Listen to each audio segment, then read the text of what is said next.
इस वीडियो का हमारा जो टॉपिक है वो है विद्युत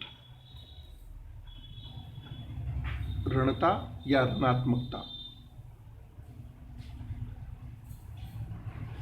इलेक्ट्रोनेगेटिविटी।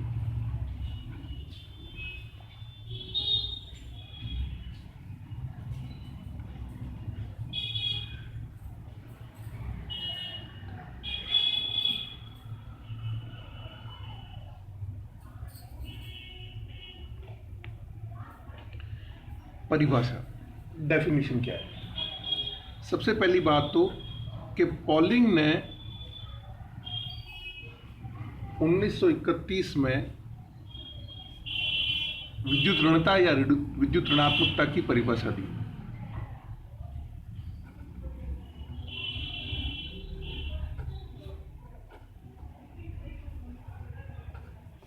इसको हम EN से भी रिप्रेजेंट करते हैं, इलेक्ट्रोनेगेटिविटी। ठीक है, अब परिभाषा क्या है? परिभाषा के अनुसार सहसंयोजक यौगिक में पहला शब्द क्या है? सहसंयोजक यौगिक। सहसंयोजक यौगिक के अणु में, सहसंयोजक यौगिक का अणु होना चाहिए पहली चीज। किसी तत्व के परमाणु द्वारा, किसी तत्व के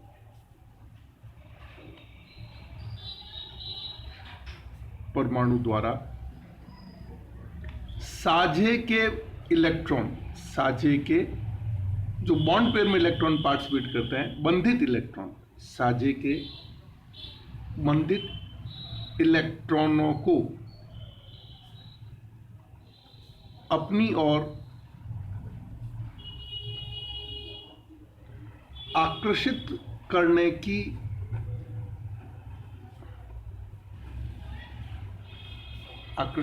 की प्रवृत्ति का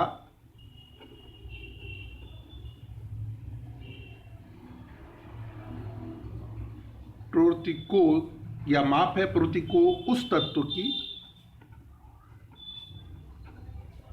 विद्युत ऋणात्मकता या विद्युत ऋणता या इलेक्ट्रोनेगेटिविटी कहते हैं। अंग्रेजी में कहेंगे tendency of an atom in a molecule to attract shared pair of electron towards itself in a molecule। आपको पता है कि एक यौगिक जो है वो अलग अलग तत्वों के परमाणुओं के मिलने से बनता है। यौगिक का अणु जो होगा, यौगिक का अणु कैसे होगा कि जिसमें दो अलग अलग तत्वों के परमाणु हों। अब जब दो अलग अलग तत्वों के परमाणु होंगे और सहसंयोजक होगा तो उनके बीच में एक सहसंयोजक बंध भी होगा। सहसंयोजक बंध हम जानते हैं कि इलेक्ट्रॉनों के साझे से बनते हैं। जैसे मान लो हाइड्रोजन क्लोराइड, हाइड्रोजन का एक इलेक्ट्रॉन, क्लोरीन का ये 7वां इलेक्ट्रॉन, दोनों ने एक एक इलेक्ट्रॉन का साझा किया। जल का अणु, ऑक्सीजन के ये 2, 2, 4, 2, 6 इलेक्ट्रॉन, और इन्होंने ये हाइड्रोजन के एक एक इलेक्ट्रॉन से एक एक इलेक्ट्रॉन की साझा की। हाइड्रोजन का द्विक पूर्ण हुआ और ऑक्सीजन का अष्टक पूर्ण हुआ। ठीक है, तो साझे के इलेक्ट्रॉन हुए ये इलेक्ट्रॉन क्या हो गए? साझे के इलेक्ट्रॉन। तो ये एक यौगिक, ये एक यौगिक, ये एक यौगिक। तो यौगिक के अणु में किसी तत्व के परमाणु, ये 2 तत्व हैं, इसमें भी ये 2 तत्व हैं। यौगिक के अणु में किसी तत्व के परमाणु द्वारा साझे के इलेक्ट्रॉनों को, साझे के इलेक्ट्रॉनों है को अपनी ओर, या तो ये इधर खींचे या ये इधर खींचे, जिसकी इलेक्ट्रोनेगेटिविटी ज्यादा होगी वो अपनी ओर इसको खींच ले जाएगा। तो इस प्रवृत्ति का जो माप है वो उस तत्व की विद्युत ऋणात्मकता या विद्युत ऋणता कहलाती है। तो basically this is the tendency of an atom in a molecule to attract shared pair of electrons towards itself। अब ये तो हुई परिभाषा। अब इसमें इंपॉर्टेंट जो चीज है जो आपने पिछली कक्षाओं में नहीं पढ़ी है वो है इसको ज्ञात करने की विधियां। विद्युत ऋणात्मकता को सीधा सीधा सवाल पूछा जाता है विद्युत ऋणात्मकता को ज्ञात करने की विधियों का उल्लेख करो। तो विद्युत ऋणात्मकता को ज्ञात करने की विधियां, methods to find out electronegativity.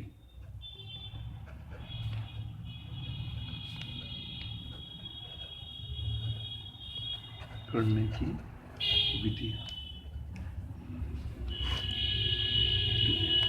तो मेथड्स कौन कौन से हैं? पहला मेथड जो है वो कहलाता है पाउलिंग विधि, जो कि पाउलिंग ने दी।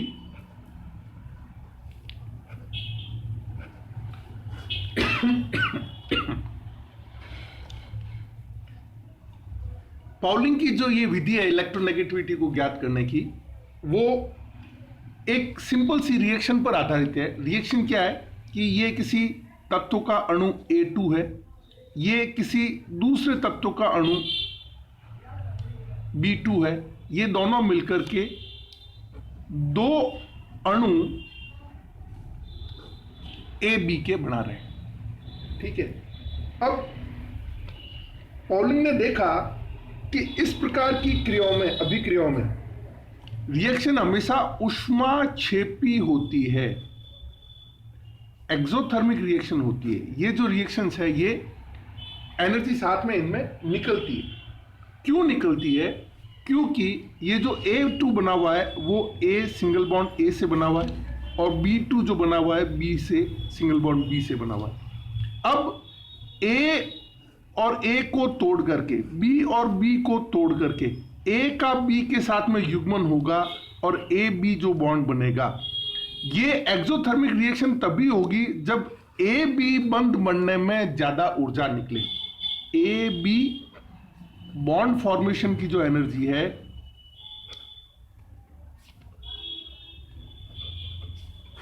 AB बॉन्ड फॉर्मेशन की एनर्जी A को B को तोड़ने की जो बॉन्ड डिसोसिएशन एनर्जी है उससे कहीं अधिक है, इसलिए ये AB बना और इसीलिए ये रिएक्शन जो होगी वो एक्सोथर्मिक होगी। तो पाउलिंग की विधि का मूल जो है वो यहां पर छुपा हुआ है, या ये रिएक्शन है। ये रिएक्शन क्या है कि A2 प्लस B2 मिलकर ट्वाइस AB बना रहे हैं। इसमें ये रिएक्शन तभी संभव है जब A सिंगल बॉन्ड A और B सिंगल बॉन्ड B के तोड़ने के लिए जितनी ऊर्जा की आवश्यकता है उससे कहीं अधिक ऊर्जा AB के बंद बनने में निकलने वाली ऊर्जा से है। A बॉन्ड ब्रेक और B बॉन्ड ब्रेक करने के लिए जितनी कुल ऊर्जा की आवश्यकता है उससे ज्यादा एनर्जी AB बॉन्ड फॉर्मेशन से निकलेगी, इसलिए ये रिएक्शन एक्सोथर्मिक होगी और तभी ये रिएक्शन होगी। अब ये जो AB बॉन्ड बना, ये इंटरेस्टिंग चीज है। AB बॉन्ड 3 प्रकार का हो सकता है। या तो B में A की इलेक्ट्रोनेगेटिविटी ज्यादा होगी तो इसके ऊपर आंशिक ऋणावेश A के ऊपर ज्यादा आएगा और B के ऊपर आंशिक धनावेश आएगा, क्योंकि साजे के इलेक्ट्रॉन जो है वो टूवर्ड्स A की तरफ खिसके हुए होंगे। डेल्टा माइनस और डेल्टा प्लस, ये हुई A स्थिति। AB बॉन्ड की दूसरी स्थिति क्या हो कि दोनों जैसे हैं वैसे ही रहे, कहीं कोई कुछ नहीं जाए। और C स्थिति क्या होगी कि A के ऊपर तो आए पार्शियल पॉजिटिव चार्ज और B के ऊपर आए पार्शियल नेगेटिव चार्ज। इसका मतलब B की इलेक्ट्रोनेगेटिविटी ज्यादा है। ये 3 स्थितियां का निर्माण होगा और इन 3 स्थितियों के निर्माण में बहुत महत्वपूर्ण बात जो है वो ये होगी कि ये जो संरचना B है ये तो है 100% सहसंयोजक।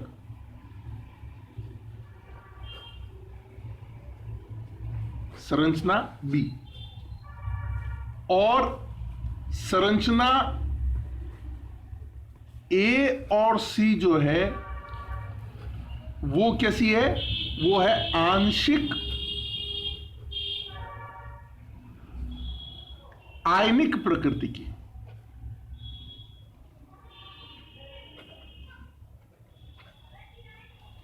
ठीक है, आंशिक आयनिक प्रकृति। और हमें पता है कि आयनिक बंध जो है वो उसकी जो बंध सामर्थ्य है या जो बॉन्ड है वो सहसंयोजक बंध से अधिक स्ट्रांग है। सहसंयोजक बंध की तुलना में आयनिक बंध क्या होता है, ज्यादा मजबूत होता है। तो ionic bond is more stronger than covalent bond. तो वास्तविक जो बंध ऊर्जा का मान है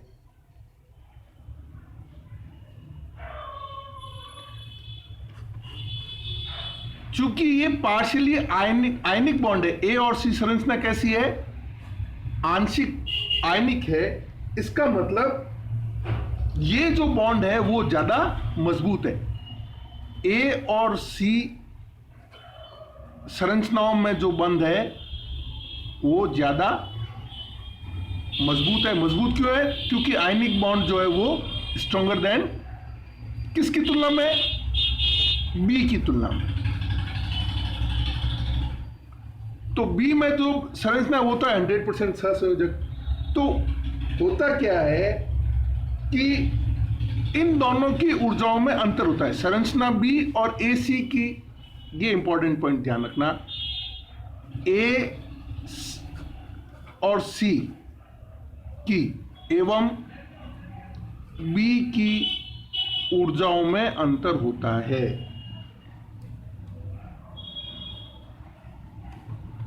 ये इस अंतर से ही हम इलेक्ट्रोनेगेटिविटी की वैल्यू कैलकुलेट करते हैं। पॉलिंग ने इसकी डिफरेंस के आधार पर एसी की संरचना, ए और सी संरचना जो कि आंशिक रूप से आयनिक है और बी जो कि 100% कोवलेंट है, इन दोनों की ऊर्जाओं में अंतर होता है। तो जो अंतर होता है उसको डेल्टा कहते हैं। इसे डेल्टा कहते हैं। और इसकी जो कैलकुलेशन है उसका फॉर्मूला क्या है, उसका फॉर्मूला है delta. Delta is equal to वास्तविक बंध ऊर्जा माइनस 100% सहसंयोजक बंध के लिए ऊर्जा। बंध के लिए ऊर्जा, यह है फॉर्मूला डेल्टा। डेल्टा क्या है, वास्तविक बंध ऊर्जा माइनस 100%। और वास्तविक बंध ऊर्जा जो है वो क्या होगी, वो ज्यादा होगी। क्यों होगी वास्तविक बंध ऊर्जा ज्यादा, क्यों होगी, क्योंकि ए बी की संरचना इन तीन संरचनाओं से बनी हुई है। बी संरचना तो जो है आपके शुद्ध सहसंयोजक है, और ए और सी संरचना जो है वो आंशिक रूप से आयनिक प्रकृति की है। और आयनिक प्रकृति की होने के कारण ये बंध ज्यादा स्ट्रांग है। इसलिए तथाकथित ये सहसंयोजक बंध और वास्तविक जो एनर्जी निकली है, वास्तविक बंध जो ऊर्जा है उसमें कुछ ऊर्जा में डिफरेंस होता है और वो डिफरेंस कहलाता है डेल्टा। वास्तविक बंध ऊर्जा जो होगी वो हमेशा ज्यादा होगी। क्यों ज्यादा होगी, क्योंकि ये जो ए और सी संरचनाएं ये आयनिक है, आंशिक रूप से आयनिक है, और आयनिक बंध हमेशा सहसंयोजक बंध से स्ट्रांग होता है। तो ज्यादा एनर्जी, इनके फॉर्मेशन में ज्यादा एनर्जी निकली होगी, इसलिए ये वास्तविक बंध ऊर्जा है। और इन दोनों ऊर्जाओं का जो अंतर है वो डेल्टा है। और इस डेल्टा को काम में लेते हुए ही पॉलिंग ने इलेक्ट्रोनेगेटिविटी कैलकुलेट की, इलेक्ट्रोनेगेटिविटी की कैलकुलेशन की। ठीक है, और वो कैसे की तो देखिए, इसमें जो वास्तविक ऊर्जा है, पॉइंट नंबर 1, वास्तविक ऊर्जा तो का मान प्रयोगों से निर्धारित किया जा सकता है, निर्धारित होता है, किया जाता ही है। और जो 100% सहसंयोजक बंध है, इसमें दो पार्ट है। एक तो वास्तविक ऊर्जा, ये तो अपने को एक्सपेरिमेंटली मिल जाएगी। और ये जो 100% सहसंयोजक बंध के लिए ऊर्जा है, ये कैसे मिलेगी, ये इस सहसंयोजक बंध ऊर्जा का परिकलन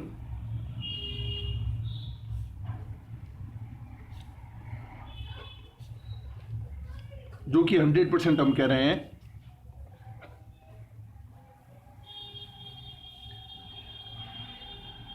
इसका करने के लिए पॉलिंग ने क्या किया, ए एवं बी अणुओं की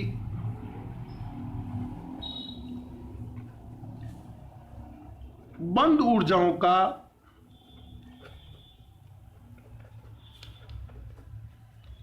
गुणोत्तर माध्य लिया।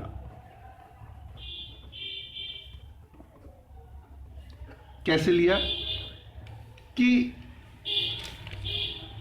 E फॉर्मूला क्या था उसका, E 100%, मतलब ये जो A और B के बीच में 100% जो सहसंयोजक बंध है उसकी ऊर्जा कितनी होगी, E is equal to E 100% सहसंयोजक इज इक्वल टू, जिसको आप A-B भी कह सकते हैं, is equal to root E dot, यानी कि multiplication EB। So this is the calculation of 100% जो कि सहसंयोजक बंध ऊर्जा की बात हम करते हैं। तो वो इन दोनों की जो एवरेज एनर्जी है, बॉन्ड एनर्जी ए की और बी की, उसके गुणनफल का वर्गमूल, ये आ गया आपके E 100% सहसंयोजक बंध ऊर्जा। तो अपना फॉर्मूला क्या था, डेल्टा इज इक्वल टू वास्तविक बंध ऊर्जा minus root EA-A dot EB in BP। So this is your delta. इस तरह से हम वास्तविक बंध ऊर्जा जो कि ज्यादा होगी, क्योंकि आंशिक रूप से आयनिक बंध है, आयनिक बंध सहसंयोजक बंध से ज्यादा होता है, और ये आपके सहसंयोजक बंध ऊर्जा है, इन दोनों का डिफरेंस डेल्टा कहलाता है। इस डेल्टा के आधार पर ही पॉलिंग ने हमको इलेक्ट्रोनेगेटिविटी की कैलकुलेशन बताई। और अब सबसे महत्वपूर्ण बात आती है कि वो क्या थी, इस डेल्टा का यूज कैसे लिया उसने, है ना। तो पाउलिंग ने बताया, ये फॉर्मूला ध्यान रखना, ये फॉर्मूला नंबर 1, ये फॉर्मूला नंबर 2। पॉलिंग ने बताया, क्या बताया, दोनों परमाणुओं ए और बी, दोनों परमाणुओं की विद्युत ऋणात्मकता का अंतर, डिफरेंस ऑफ इलेक्ट्रोनेगेटिविटी, ये ध्यान रखना, विद्युत ऋणता नहीं, विद्युत ऋणताओं का अंतर, विद्युत ऋणताओं का अंतर, ये इंपॉर्टेंट वर्ड है। दोनों परमाणुओं की विद्युत ऋणताओं का अंतर 0.208 रूट डेल्टा। डेल्टा क्या कैलकुलेट कर ली थी अपन ने, और मैंने शुरू से कह रहा हूं कि ये डेल्टा जो है, वो इस डेल्टा से पॉलिंग ने इलेक्ट्रोनेगेटिविटी की कैलकुलेशन की। तो वो डेल्टा क्या है, वो डेल्टा यहां पे आ गया, रूट डेल्टा, ठीक है, के बराबर होता है।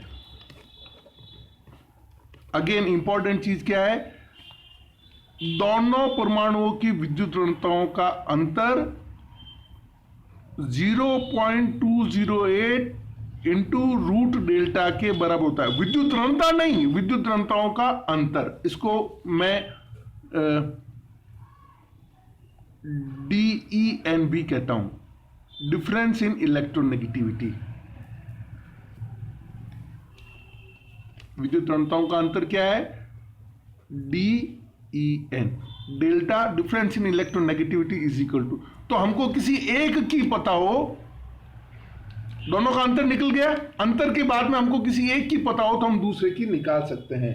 तो पॉलिंग ने क्या किया, अच्छा, ये जो थी delta E N, difference in electronegativity 0.208 into delta के बराबर होता है। ये आपका फाइनल फॉर्मूला आ गया। और इसमें जो डेल्टा का मान है, यदि हम किलो कैलोरी पर मोल में रखें,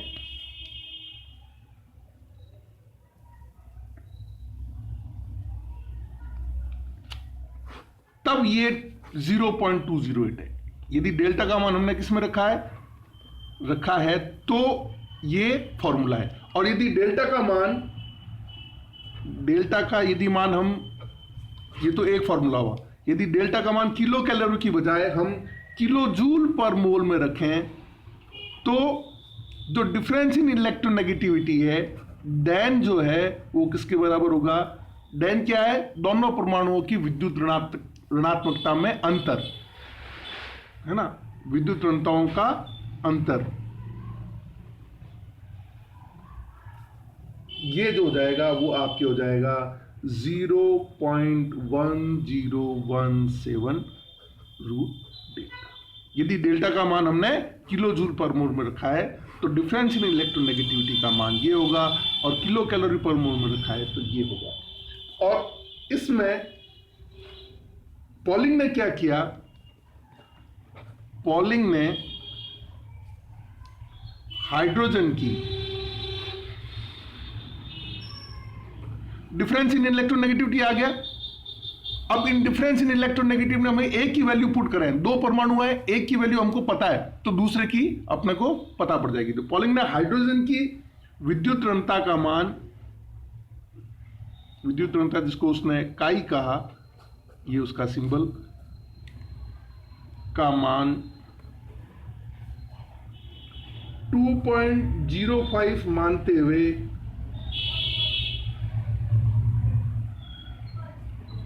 कई तत्वों की विद्युत ऋणता के मान, विद्युत ऋणात्मकता के मान ज्ञात किए। ये काम किसने किया? पॉलिंग ने। तो इसलिए ये पहला कहलाता है पॉलिंग मेथड। इसको वापस ब्रीफ के अंदर समझें, बहुत सिंपल सा मेथड है। क्या किया पॉलिंग ने?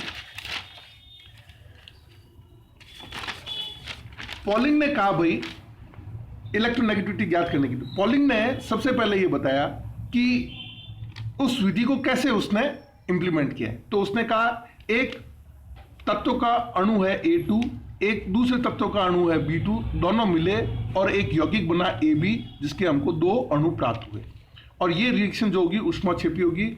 इस रिएक्शन के ऊष्माक्षेपी होने का कारण क्या है कि AA बंध टूटा और B बंध टूट करके AB बंध जो बना, इसमें एनर्जी ज्यादा निकलेगी तभी ये बंध बनेगा, और इस तरह से AB बॉन्ड बनेगा। तो बॉन्ड ज्यादा AB बॉन्ड बनेगा। अब ये जो AB बॉन्ड है वो तीन प्रकार का हो सकता है। A की इलेक्ट्रोनेगेटिविटी ज्यादा हो तो इसके ऊपर आंशिक ऋणावेश, और B के ऊपर आंशिक धनावेश होगा। यदि 100% सहसंयोजक गंध है तो ये कुछ भी नहीं, A और B ऐसे ही रहेंगे। और C स्ट्रक्चर क्या बनेगा कि A के ऊपर पार्शियल पॉजिटिव चार्ज आए, क्योंकि B की इलेक्ट्रोनेगेटिविटी ज्यादा है इसलिए B के ऊपर नेगेटिव चार्ज है। अब इसमें A B C जो तीन संरचनाएं, इसमें पॉलिंग कहता है कि B की संरचना तो 100% सहसंयोजक है और A और C आंशिक रूप से आयनिक प्रकृति के। चूंकि आयनिक बंध जो है वो सहसंयोजक बंध से अधिक मजबूत होता है, इसलिए AC बंध ज्यादा मजबूत है। और इस तरह से बॉन्ड फॉर्मेशन में वास्तविक एनर्जी जो निकली सहसंयोजक बंध के, वो ज्यादा निकली। सहसंयोजक बंध की जो ऊर्जा है उससे इसमें जो एनर्जी है वो, चूंकि वो आयनिक बंध है, AC संरचना जो आंशिक आयनिक संरचना है, इसलिए ज्यादा एनर्जी निकली। और दोनों की ऊर्जाओं का अंतर जो है उसने कहा डेल्टा है। किन दोनों की? AC संरचना जो कि आंशिक रूप से आयनिक है, और B संरचना जो कि आंशिक रूप से 100% सहसंयोजक है। इन दोनों की ऊर्जाओं के अंतर को उसने डेल्टा कहा। इस डेल्टा के आधार पर ही दोनों संरचनाओं की ऊर्जाओं में अंतर को उसने डेल्टा कहा, और डेल्टा के आधार पर ही उसने इलेक्ट्रोनेगेटिविटी की कैलकुलेशन की। और डेल्टा क्या है? वास्तविक बंध ऊर्जा माइनस 100% सहसंयोजक बंध के लिए ऊर्जा। और वास्तविक बंध ऊर्जा का मान प्रयोगों से निर्धारित होता है, और सहसंयोजक बंध ऊर्जा का निर्धारण A व B अणुओं की बंध ऊर्जाओं के गुणोत्तर माध्य लिया जाता है। तो E 100% सहसंयोजक A single bond B is equal to root EAA into EBB। ये AA और EBB क्या है? ये इनकी बंद ऊर्जा है। A की बंद ऊर्जा BB की बंद ऊर्जा का गुणनफल और उसका रूट लिया तो हमको E 100% सहसंयोजक कैसे होगा वो, और वास्तविक बंद ऊर्जा इस तरह से हमको प्रयोगों से मिलेगी, ये हमने कैलकुलेट कर ली और डेल्टा मिल जाएगा। अब इस डेल्टा को काम में लेते हुए पॉलिंग ने इलेक्ट्रोनेगेटिविटी कैलकुलेट की। इस डेल्टा का रूट को जब हम 0.028 से मल्टीप्लाई कर देंगे तो हमें दोनों परमाणुओं की विद्युत ऋणात्मकता का अंतर, डिफरेंस इन इलेक्ट्रोनेगेटिविटी हमको पता पड़ जाएगा। और उसमें यदि हम किसी एक की पुट करें, है ना, डिफरेंस इन इलेक्ट्रोनेगेटिविटी किसके बराबर होता है? डिफरेंस इन इलेक्ट्रोनेगेटिविटी मान लो ये AB है ना, तो electronegativity of A minus electronegativity of B। अब इसमें से यदि हमको A की पता है तो हम B की निकाल सकते हैं, क्योंकि हमने पॉलिंग के द्वारा डेल्टा को काम में लेते हुए डिफरेंस इन इलेक्ट्रोनेगेटिविटी कैलकुलेट कर लिया।